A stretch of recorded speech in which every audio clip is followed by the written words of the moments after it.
Welcome to Impact and Influence, the podcast for current and emerging leaders to build on leadership capability, sustainability, and purpose. This series opens the door to what's possible to build a life in leadership by design, not by default. Impact and Influence is proudly brought to you by Flick It Over, an industry-leading forms provider and e-signature platform built for real estate. Flick It Over is an office-wide solution for sales, property management and operations that delivers noticeable efficiency and a seamless client signing experience via email and SMS. Unleash the power of SMS and get documents back 60% faster with Flick It Over. Joining me today, Rebecca Halton from WA. Hi, Beck. How are you? Hey, Kyles. I'm good. Yes. Very cold over here. Very cold. It is not. What's the temperature in WA? Right now, it's probably about 15, but it was 3 this morning when I went to the gym. So. Actually, you are bloody cold for WA. Yeah, really cold. It only lasts for a day or two, though, and then we're good. And then it'll pass. Yeah, so whilst we give everybody the weather forecast, welcome to Impact and Influence. Beck, how are you? Yeah, I'm good. I'm really good. We are thrilled to have you on today. I mean, so much we can talk about. I don't know how we're going to get through what we need to get through in half an hour.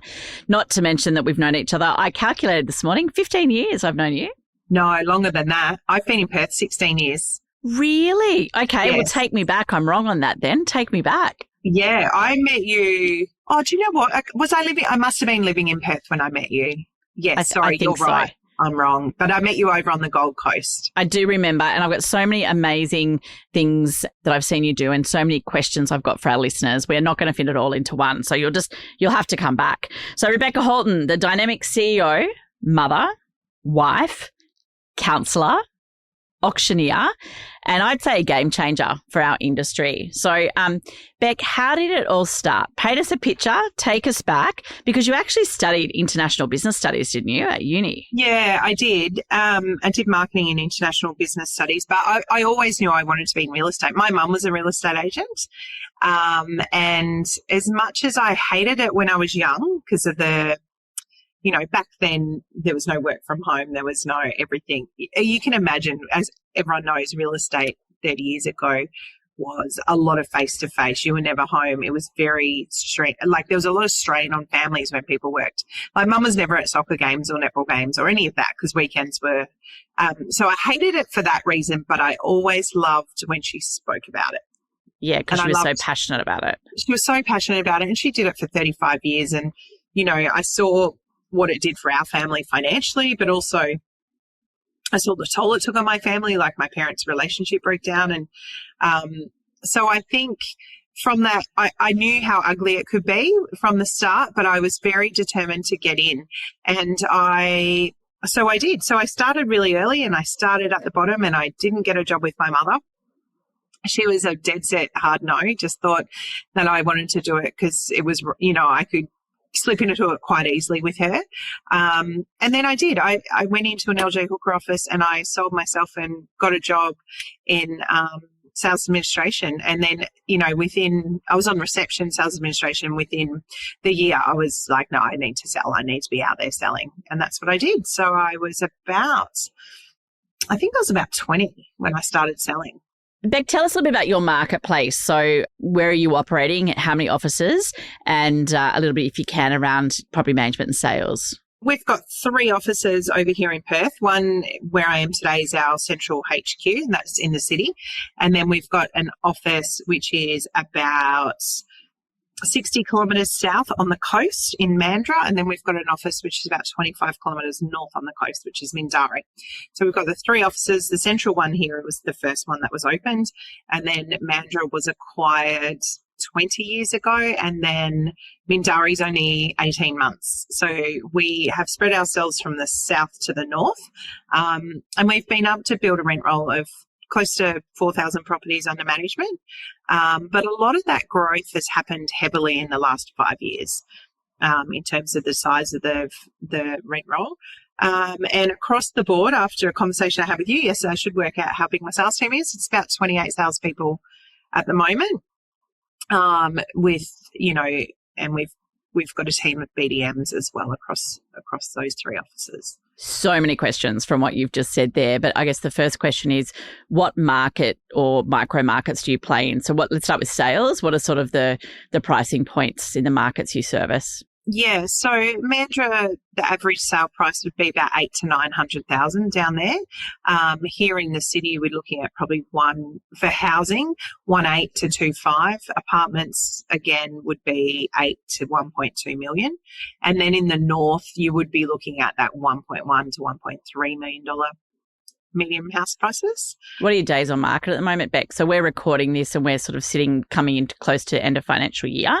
Yeah. What are you looking at days on markets with? Yeah. So asked me 2 weeks ago, it was 7. Asked me now, we're at about 14 to 21 pushing out.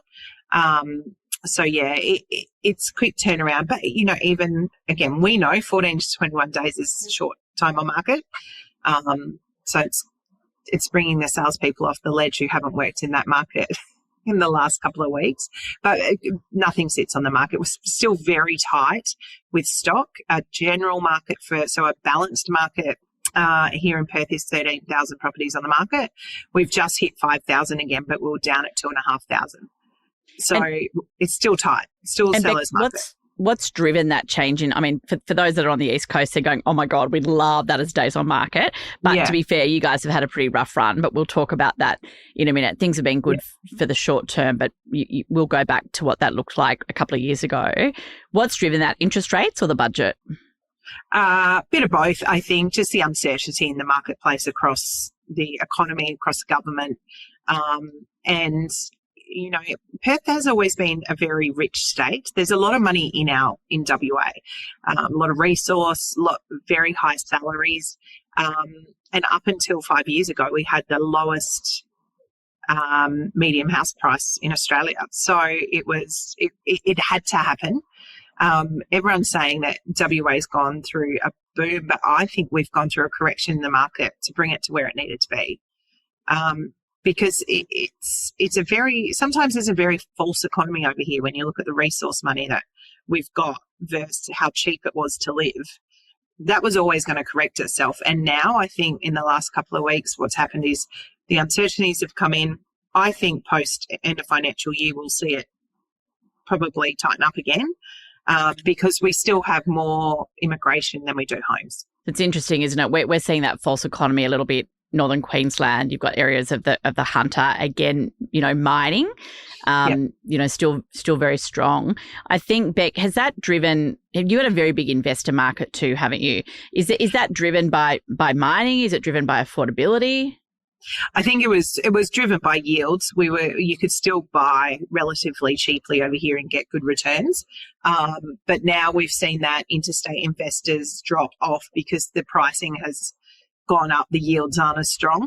But again, there is, in the last 16 years or 20 years here in Perth, the government has spent a lot of the money that's been generated by the state on really good medical, good education, great unis. And if you've been here, it's paradise. It's an incredible state to live in. It's the gateway through to Asia. We're on the same timeline. So it is now, people don't move to Perth to work in mining. People move to Perth because it's an easy, clean space to live in and raise children. So it's turned in the last 20 years from people just coming over to take all the money out of mining into people actually want to live here. And a lot of expats are moving back from Singapore when their kids are starting high school because the kids can go to good high schools here and, they can still work on the Singapore timeline with a 4 or 5 hour flight up there. It's interesting you say about medical. I've got a mate who lives over there actually who was Young Australian of the Year many, many years ago, but that's a different story. But your medical facilities over there, like hospital, with certain types of cancer, I know people come from all over the world for brain cancer, for example, to Perth and WA. So it's incredibly interesting. But there was a very robust discussion when I was over there the other week at REWA's conference, which was outstanding, by the way. If anyone from REWA are listening, congratulations. It's one of the best conferences that I've ever been to. And I've been to a few. That is big for you. It was awesome. There was some robust conversation in the property management breakout, by the way, which I think had about 500 people in it, but around housing. I didn't realise it was that bad. What's going on with that over there? Shortage of housing. Yeah. Yeah, it is. It's really bad. You know, it wouldn't be unusual. It's starting to ease up a bit now.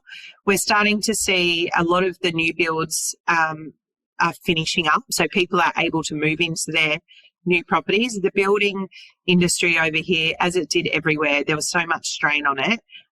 We had really big builders going broke because of hikes in pricing.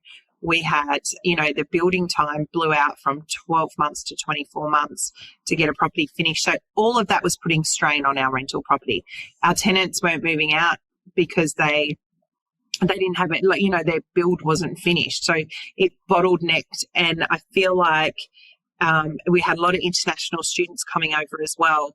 We had all the investors coming over, and those investors, were paying ridiculous prices to buy houses, which was forcing our first home buyers out of that established market. So there was a lot of things that happened that sent it into the turmoil that it was.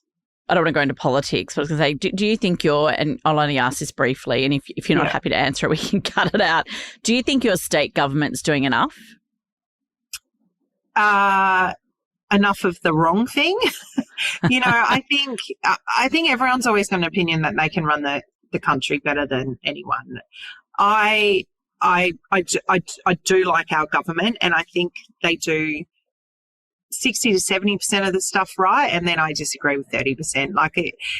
It's something that I try not to focus on, because my own power is never going to change the leadership in the country or the state. But I do try and find all the positives for our clients, and that's the narrative we always take. And that was sort of like a trapdoor, which is great. You went down that avenue, and I think this is something. So this is a podcast around leadership, and we all know that leadership has its challenges, but at the end of the day, our job is to make sure that we're inspiring our people, giving them the shot in the arm and the energy, and in a recalibrating market, or I think you use the words normal, correction market. Our job is to lead from the front. Now, you have had it tough in WA over the last sort of 10 years in particular. How, as a leader, have you led your team through a recorrection or a recalibrating market to come out the other side and keep their mindset focused and strong and resilient? Yeah, look, I always go by the business will never outpace its leader, and that has to be my job, to be the highest energy and looking for the solutions and making sure that everyone realizes, even before they get into real estate, before they onboarded and inducted into our business, once you come into real estate, it's secular, and you can't change that. Markets are going to go up, markets are going to come down, and our job is to continue to work through those markets. So, it comes with making sure that top performing salespeople are putting money away and building wealth outside of the business. So when the market does come back a bit, they're okay. They're not working in a state of fear. It comes down to the hierarchy of needs, right? Safety, financial. You've got to look at all those things as a business leader and make sure that you're either presenting them to the team and they feel like they do have all of those, or you're helping them outside, get those needs as well. So I don't think, it can be scary when the markets change quicker now than they've ever changed. It's really hard to predict what the market's going to do based on the past. I think when I first started in real estate, you could speak to anyone who'd been in it for 20 years before you, and they will tell you exactly what's happening in the economy and how the market's going to react to that. And I know we used to always, and we still can to a little bit, we can see it moving. It starts in New Zealand, it comes across the ditch, it goes onto the East Coast, and we know we are going to go there and be in that same position. So I feel like we're very lucky in that sense that we can see you guys and New Zealand go through markets, and I know we're probably 6 to 12 months behind that. But our peaks and troughs aren't as high as over there. It's interesting, though. You used to be able to set your clock by it, right? And go every 12 to 15 years, here's the cycle, and you knew what to expect. Well, COVID threw that out the door. Yes. And then I think, of recent times, what's going on internationally and what we can't control has changed that as well.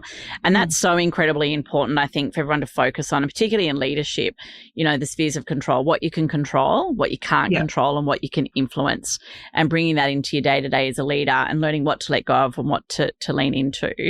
You mentioned something interesting a minute ago, Beck. You talked about working with your team on wealth creation and helping them from a 360 holistic point of view. A lot of people talk about it, but seldom do I see it in action like you do. Can you talk to us a little bit about what you do with your teams with respect to that? Yeah, so I just believe that the more financial savvy and confident the team are, the better they are for our clients, right? You have to have that life experience to be able to service your clients well. So we often talk about finances, budgeting, and it doesn't matter at what stage people are. If someone comes to me and they're on a traineeship, I will sit down with them and look at what their ins and outs are. How do we budget? Where their money should go? What's their financial goal? Do you want to buy a property? When do you want to buy it? Okay, this is what you're going to have to do. And everyone's different. And that's probably where my passion lies with the team, is being able to, and all through experience, and also so many people helped me financially along the way with, some of my best friends are 70, 75 years old that I go to lunch with every 2 months, because they're the ones who really shaped the way Lee and I look at money and how we've grown our wealth outside of the business. But I think it's more just giving them also access to people who can help.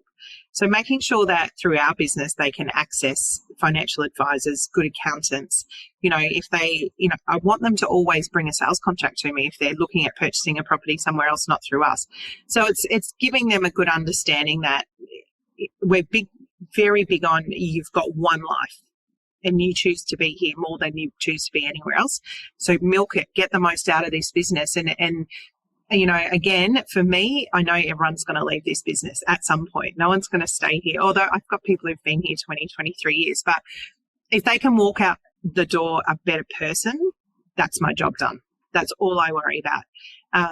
And that's all I focus on. That's all I can control. And if people want to be part of that vision, well, then they're going to do the work. I love it. Beck, very intentional purpose, and you're speaking so passionately about it. And I know from our conversations recently, that is what you are passionate about, is growing your people and leaning more into that. So our listeners are going to be going, okay, how big is her business? 80 plus people, 85 plus people, 17 to 20 remote professionals. Is that right? 120 now. Yep, 120. So it's a big team. I think you also said there's 60 clicks between you and one of the offices. Yeah. What advice would you have to people that have got that many staff and have got a geographic spread like that in leadership? Yeah, so really focus on your leadership team, because obviously I can't talk to 120 people daily. It just can't happen. And I can't be in all 3 offices, and I can't be with our offshore team. Like I can't be everywhere. So really strong leadership team who buy into your vision. But also, little things I have a list of every staff member in my notes, and because I'm on the road a lot, I just work through that list constantly and just check in. Hey, going, some of our inspection officers get a random call from me and think they absolutely shit the bed. And it's just, how are you going? I just wanted to check in and make sure you're okay. I have an crazy, insane EA who runs my diary. Yeah, she's good. She's very on the ball. Yes, she makes me look very good. And, and you have to lean into those people. My strength isn't organising and being on top of things at all, but, through processes and systems I can. We make sure that we are 3 officers, 1 vision, all on same process, everything is best practice, and if we change something in one business, we change it in the 3. So basically, anyone from the 3 offices can go and work in any office and just pick up, plug and play, and that has helped us. But again, it all comes back to, cousin, I know we've spoken over the years about it, is making sure I'm good, making sure my energy isn't the lowest energy in the business, and it's really hard as a working mum to put yourself forward as a working parent, not just a mum, but the mental load you have outside of the business sometimes doesn't allow for capacity to work on the business like you should be. And so I've just become a real ninja on my diary. If it doesn't, on a Sunday, I've got an alarm that goes off on my phone at 2:00. I go through, and Audrey's normally sent me my whole week and everything's confirmed, and I go through it, and if it doesn't serve me if it doesn't feel right, I get it out of my diary. So I'll either delegate it to one of the leadership team or I just cancel. And I've got no guilt around cancelling anymore if it doesn't make me feel like I'm being the best version of myself. So, because I'm a yes person. I say yes to everything. Yep, I'll do that. Yes, I'll go to that. Yes, I'll do this. And then before I know it, I don't even have time to see my kids. So, so I put all my kids' activities in first. I put in the days I want to do a drop off or a pick up. I put in my gym sessions and then everything else falls around that now, which is a really hard point. It's a hard to get to, and I understand that. It's taken me years. But I feel like my priorities, and I know where my priorities lay, and they're a lot, I don't have the guilt around it, spending too much time with my kids or spending too much time in the business anymore. Very clear on where I need to be and when I need to be there. And again, if that feels off, I just change it. And you know what? I think something you said earlier is, if it doesn't serve you and it doesn't feel right, then get it out of your diary. And it is such a thing we see in our industry, particularly because a lot of principals have come from being selling into principals, or they still are a sales agent and also a principal, is they are people pleasers. They don't like to say no. They don't like conflict. Yeah, it can go and have the most difficult conversation with the vendor about the market and pricing. And it's pivoting, I think, in your personal life and as leadership to lean back into those things and think, okay, well, what serves me, what doesn't? But more so is, how am I spending my time? Because time's a choice. And you said you only get one life. If you believe in reincarnation, great. That's there's no dramas. But this is it, right? Yeah. So what we say yes to and what we say no to, and are we saying no to the things that matter, is something that I think everyone should really reflect on. And vulnerably, Beck, if you're not okay with me asking you this, we can work it out later. I remember talking to you about 4 years ago, and you weren't in such a great place with saying no and prioritizing your health or your family. How did you get out of that, and how bad did it get? Just so we've got some relatability. Yeah, it got really bad, listeners. and I've said it on stage, and I share it not for sympathy. I share it because if one person doesn't go through it because you've shared it, right, that's you've done your job. But yeah, I was on the bathroom floor, crippled with anxiety because I was so overwhelmed. And, as a business leader, as a salesperson, as a performer, if you're not doing everything right, it's very hard to function. I was such a perfectionist, and I had to be everything to everybody, where it just all came crumbling down. And I remember my husband walking into I got out of the shower and laid on the cold tiles because that's all I could think was going to help me feel better at the time. And it was a build up of lots of things going on. We renovated, we did a $1 million renovation in the office. I was doing a massive renovation at home. My kids were 2 and 3. We were growing the business exponentially, and there was a lot going on. And it was like, I was hustling, and I hate that word now, but I just couldn't stop. And Lee come into the bathroom and I couldn't stop crying. And I said, don't worry, I'll get up and I'll put my suit on and I'll be in the office. Just tell them I'm going to be late. And he turned to me and said, if one of your staff members rang and said, I'm on the floor, crippled with anxiety, would you tell them to put their suit on and get into the office? And I said, no. And it was at that point, I just said, you just need to clear my diary for the day. And, and then I started to work with some people, had a really good chat to you as well. And I got rid of, and Sherry Storer said it to me at the time, but my worth was so connected to my busyness that the busier I was, the more I felt worthy to everyone around me. And that it was a real mindset change. Like, I really had to change that I'm actually worth more when I'm not busy. And from someone who'd been hustling for 20 years in the industry, it was a very big mind, and it took a lot of work on myself, and it took a lot of work of, it's okay if I go for a walk along the coast during office hours or when the kids are at home or whatever it is. It's actually okay that I look after myself. And it took 2 or 3 years. It didn't happen overnight. And I felt a shift, and I knew it had happened when I just started saying no to things.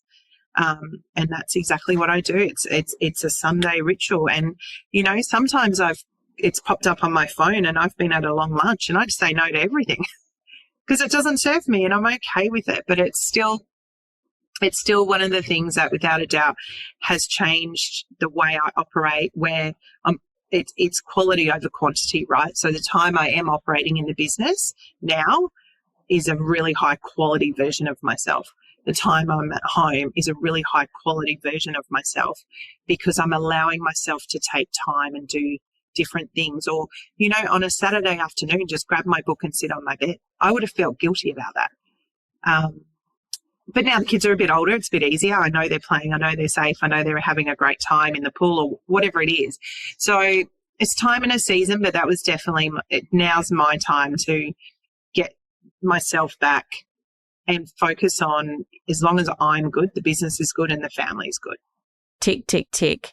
Beck, I don't think we talk about it enough in our industry. So there's been a lot of talk over the last 10 years in particular about mindfulness and mindset and wellness. And I think we've given it a bit of a branding image persona. I think it's just more around having conversations in our industry about what we can have and what we can want. Just can't have it all at the one time. Yes. And it's you have to earn it, right? You have to earn it. Yeah. Yeah. And I also think too, and I'm gonna get some brownie points here, hopefully, but we don't talk about it enough with the blokes either. So I think we've created a bit of a safe space with Women in Real Estate where we've been able to talk about supporting each other and working mums and things like that. But I don't think we often think about the blokes enough in there as well. And there's a lot of young dads now that I see that are probably more present at home than what I was when I was in sales. And, you know, you were talking about your mum as well. So if you're listening, don't forget about the blokes as well that are, you know, raising young families and kids and just being present. Like, just want to call out some things that Beck said a minute ago. Being present when you're at work, being present when you're at home. And in fact, we've just had all of our regrowth socks redone and they're quite famous, Beck. They're everywhere. I think we've done 7,500 pairs of socks since we had the business. And I've actually put on the soles of them now, be where your feet are. I love it. But, you know, be truly in the moment, be truly, truly, truly present. Yeah. And I think to what you were talking about with wealth creation and how you build your team is your people will not care about you and your business until they know how much you care about them. Oh, and that's a juggle. I think it's a juggle. Like, what's caring too much and what's caring enough? What's your experience or advice to our listeners on that in leadership? Yeah, that is probably one thing that frustrates me the most. And I feel like we've gone from the pendulum has swung where we are nurturing these young people coming through like we should, but I think we're nurturing them too much that they're never going to reach their potential. You know, and COVID changed a lot of that as well. I think with work from home and, you know, we could have a pandemic again, so why would I work so much? All this stuff that's happening. But also, why should I be same to the new person starting? Why should that person have all the flexibility that I have as a business owner who's got everything to risk? Or look, I don't know if I've got advice around it. I just feel like we need to talk about it, but also talk about how you earn the right to have the freedom, or you earn the right. It's not just something you can demand when you walk in, and that irks me a lot. I'm family first. That is our whole motto in the business. When your kids fall, you're there when they look up. Like, that is what we talk about through the business. But also, you've got to show me that you're prepared to give me a bit too back. Like, you go to the sports carnivals, you go to everything you can go to with your kids. I would never say no.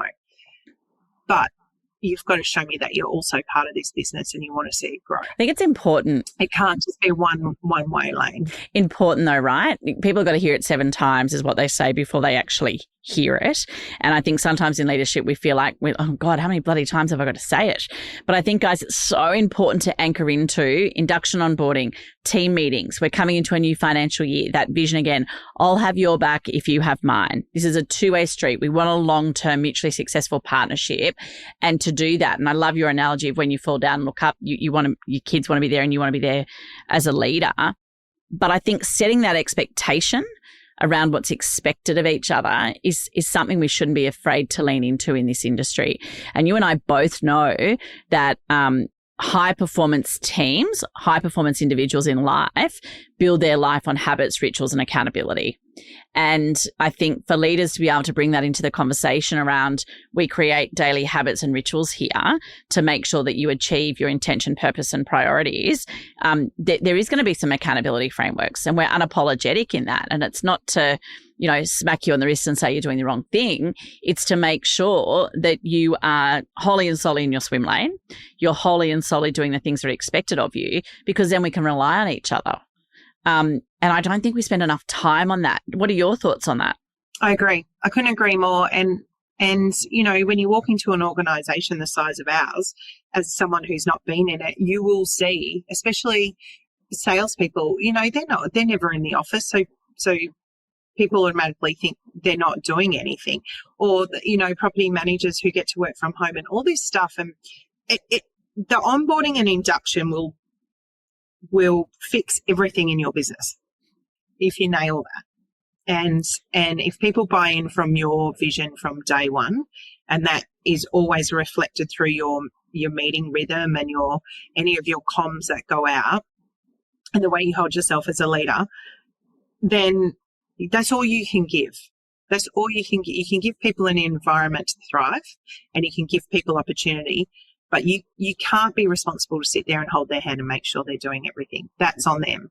And I think that's the split in the responsibility and accountability, is that as a leader in the business, you've got to be able to show that there's opportunity for people to grow. Whether they take that opportunity or not, you can't control. Some people will, some people won't, but you need to recognize that quickly in people. And reward for effort, right? Not everyone gets a ribbon. Yes, not a participation. Now, we've got some rapid fire, Beck, because I'm very mindful of how long I've had you, but I just wanted to ask you a couple of questions, if it's okay. You ready? We'll put the clock on. What are you most proud of building? My family. What's the biggest lesson the business has taught you? That people will come and go, and you just need to get the best out of them while they're with you. Yep, you can't take out what nature put in. Yeah. Could we ask you to be vulnerable? Are there any fears that you've currently got or have had to overcome? And how would that help our leaders listening? Yeah. So my two biggest fears, my first is my health goes. Biggest fear I've got. Spend a lot of time and money on preventative care and scans, everything now. I'm all over that. And the second thing that keeps me up at night is, and it's not AI, it's not, for me, it's me not giving enough time to the team to realise that their jobs aren't going to be there if they don't pivot to where they need to. So a lot of my thought space is spent at night time generally, or when I'm alone, is what does my property manager look like in 12 months' time, and what am I doing to help them become that person?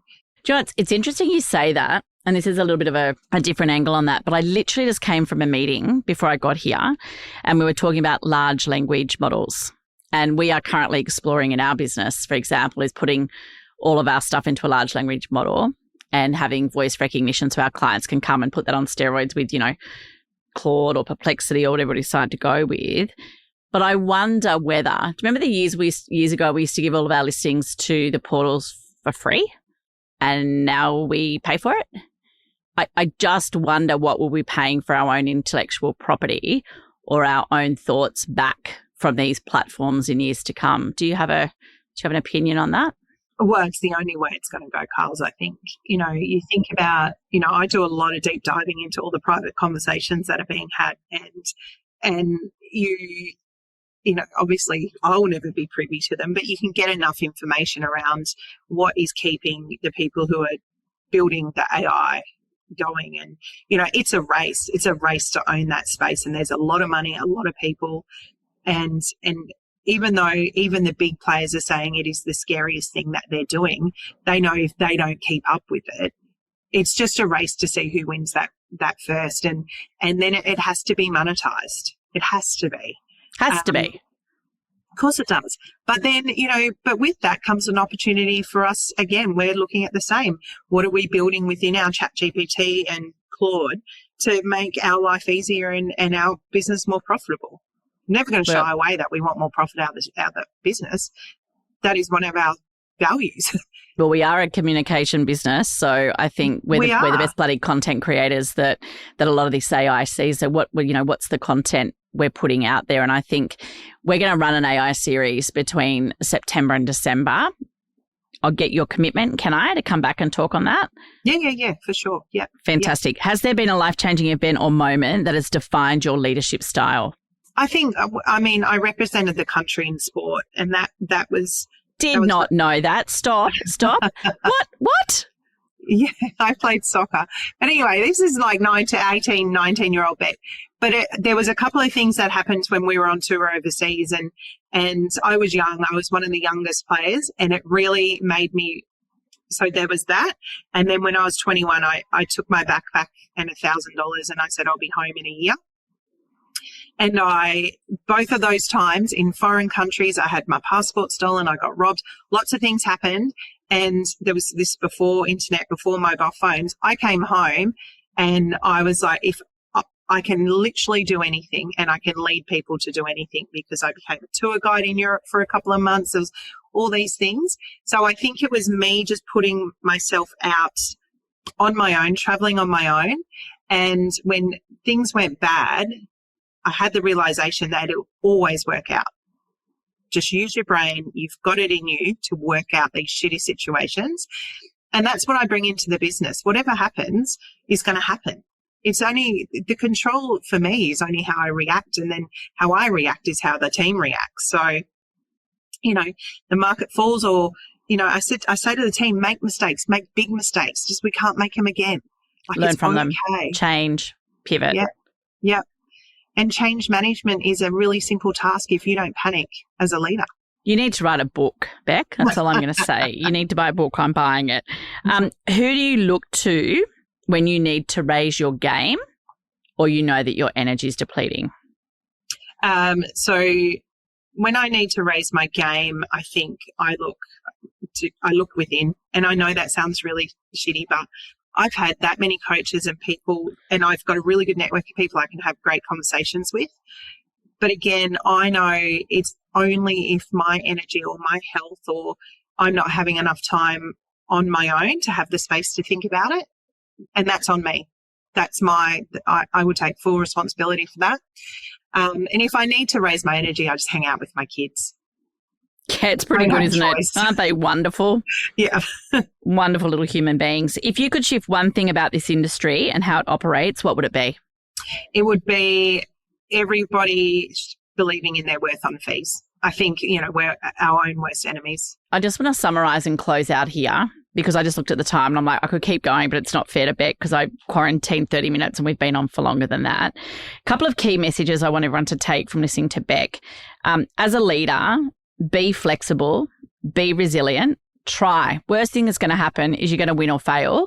And if you've got a positive attitude and you keep getting up, probably more likely to win. Pub test, look at self first, radical ownership of self and self-accountability. If you've done all the right things and you've ticked that off, then it's not on you. But let's start before we throw stones. And then the importance of being present, caring for yourself. And that's probably something I'm so incredibly passionate about, Beck. So to so resonate with, thank you so much for sharing your story about when you were on the bathroom floor, on the tiles. It's almost like it's not if, it's when, if we keep going at the pace we're going. And, you know my story about my cancer and things like that as well. Guys, please start prioritizing yourself to be better for your family and your team. It's so incredibly important. And Beck, if you could go back and do it all over again, is there anything you'd change or tap yourself on the shoulder at 18 or 19 and tell yourself? I would just tell myself that you don't need to burn yourself out. It would just be that. It would be like, look after yourself a little bit better along the way. I learned that at 40. I should have learned that at 30. I don't think there's a better place to finish. Beck, is there anything that you're listening or reading to that you wanted to just put in at the end that we can take away and learn from?